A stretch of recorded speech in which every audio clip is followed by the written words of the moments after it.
Swastiastu. Halo teman-teman, saya akan memberikan tips atau cara yang benar ketika bersin dan batuk.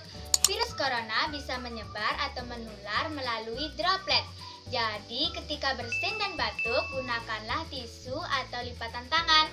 Contohnya, yang pertama, ketika bersin gunakanlah lipatan tangan seperti hasyim. Yang kedua, ketika batuk gunakanlah tisu seperti Jangan lupa untuk segera mencuci tangan menggunakan sabun sesudah bersin dan batuk. Gunakanlah masker jika ingin keluar rumah agar virus tidak menyebar ke orang-orang. Nah, itulah cara atau tips yang benar ketika bersin dan batuk. Ayo kita cegah penularan virus corona mulai dari diri sendiri. Salam sehat untuk semuanya. Om Santi Santi Santi Santi Om.